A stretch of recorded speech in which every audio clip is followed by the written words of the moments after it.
Now, the acceptance of the problem. Acceptance is a critical step in developing an adaptive emotional response and dealing with the presenting problem as it works side by side with healthy adaptive coping.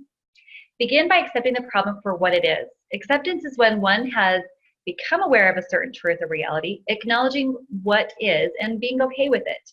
Accepting a problem is not a passive approach and does not suggest that you like or consent to it, or you must simply tolerate a particular outcome, although acceptance may indicate less of an outward behavioral attempt toward change. It is more specifically implied toward an emotional or cognitive state. To have healthy and adaptive responses, we must first remove any cognitive distortions, reducing the efficacy of our brain function and causing sabotage cycles. Cognitive distortions are simply ways that our mind convinces us of something that isn't really true. These inaccurate thoughts are usually used to reinforce negative thinking or emotions, telling ourselves things that sound rational and accurate, but only serve to keep us feeling bad about ourselves. For instance, a person might tell themselves, I always fail when I try to do something new. I therefore fail at everything I try. This is an example of black or white, otherwise known as polarized thinking. The person is only seeing things in absolutes, that if they fail at one thing, they must fail at all things. If they added, I must be a complete loser and failure to their thinking, that would also be an example of overgeneralization, taking a failure at one specific task and generalizing to their very self and identity. Cognitive distortions are at the core of what many cognitive behavioral and other kinds of therapists try and help a person learn to change in psychotherapy. By learning to correctly identify this kind of harmful thinking, a person can then answer the negative thinking back and refute it. By refuting negative thinking over and over again, it will slowly diminish over time and be automatically replaced by more rational and balanced thinking. Awareness and acknowledging a problem always precedes healing transformation and is the first step to initiate change in the stages of change or Transtheoretical Model. The stages of change model has been found to be an effective aid in understanding how people go through a change in behavior or emotional responses. In this model, change occurs gradually and setbacks are an inevitable part of the process of making adjustments or lifelong change toward growth and personal improvement. People are often ambivalent during the early stages of change, including our acceptance of a problem. This will show up as resistance, denial, or escapism by running away from the problem, but eventually develop a proactive and committed approach to personal growth and changing an unhealthy response or behavior.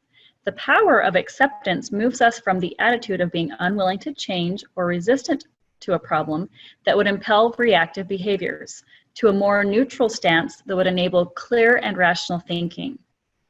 This model is important for those working with clients or taking their practitioner course to more adequately guide their client through these stages and demonstrates that change requires a gradual progression of small steps toward a larger goal.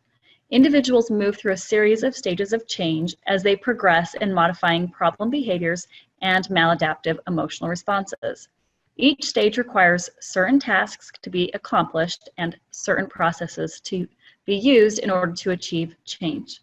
These stages of change are pre-contemplation, contemplation, preparation, action, and maintenance.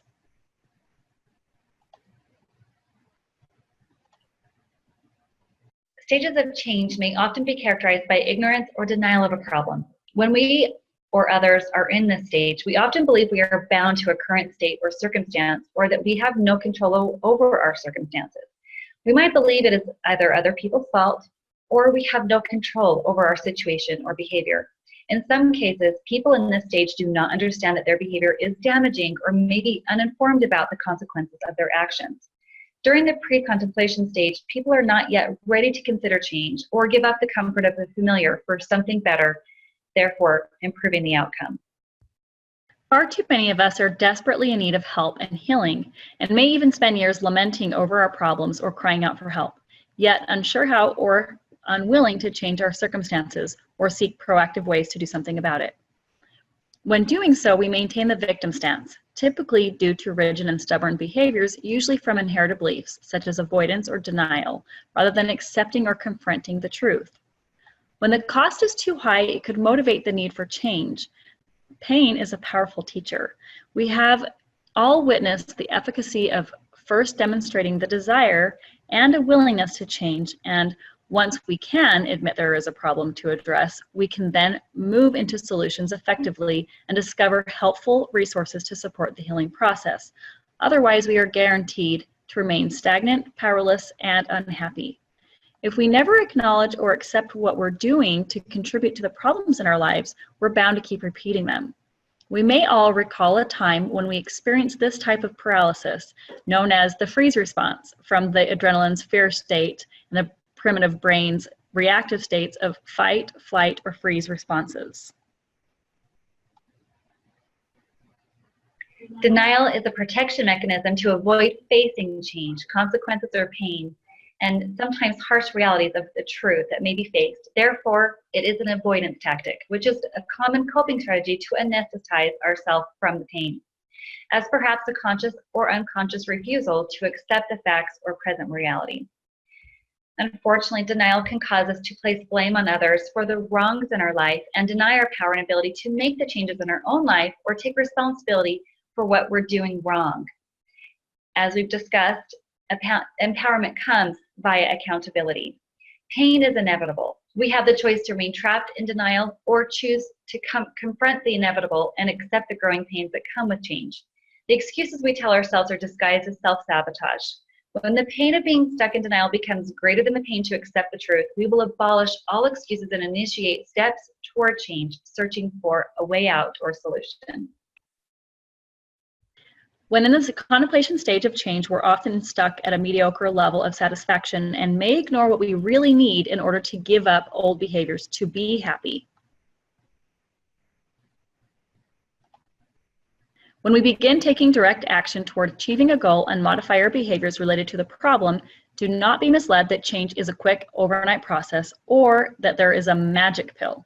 Making changes is imperative to our progress, but be patient with yourself if you feel set back by an old programmed response. Growth is a step-by-step process. Although generational healing is the shortcut approach to addressing inherited beliefs and core issues of the soul or psyche. This step in the stages of change model is illustrated by taking proactive action toward our goal of changing the problem, which is often comprised of modifying behaviors that are related to the presenting problem. Behaviors related to the problem may very well be learning to stand up for yourself by conducting yourself in a manner that is more assertive with others, no longer rendering yourself powerless to them. Recognizing that passive behaviors, such as a lack of boundaries or believing that others can assert power over us, can not only become a cause of our problems, but also a consequence. Even if we feel we are not the one to blame, we always have the role we played that contributed to the problem and can own our part and make appropriate modifications. This is not only corrected at the behavioral level, but primarily at the belief system level.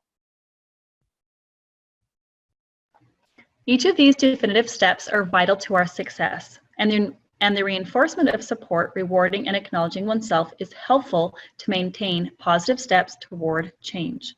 Maintaining healthy emotional responses and accountability for our behaviors will create sustained change.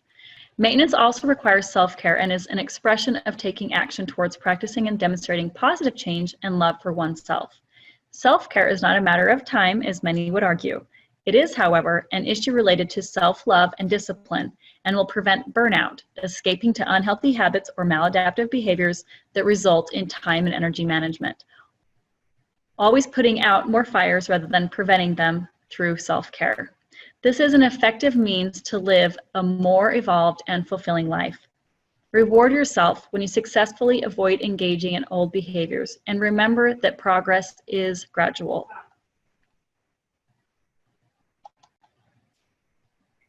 Please duly note that it is often expected that the efforts appear to fail should one encounter a setback or relapse may occur, after which the individual falls back on old behavior patterns and begins another cycle until it is gradually mastered and overcome.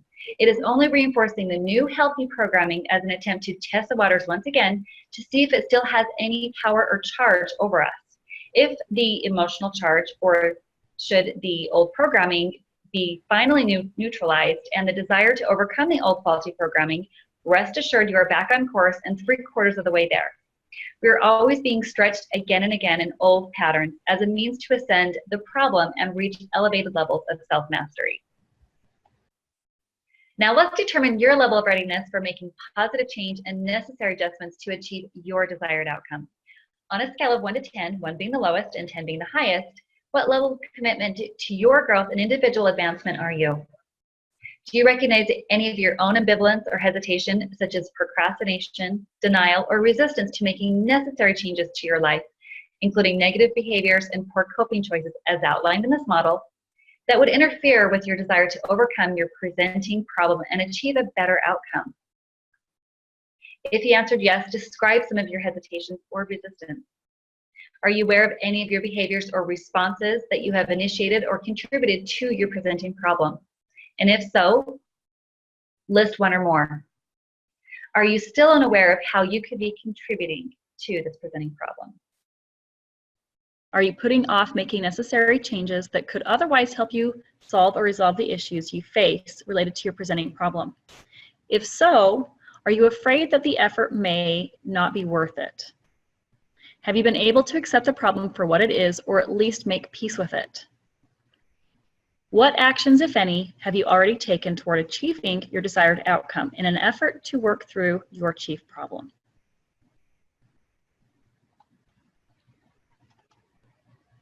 What good are you resisting in your life by holding on to any rigid or limiting beliefs associated to your presenting problem? What is the cost versus the payoff of holding on to these beliefs?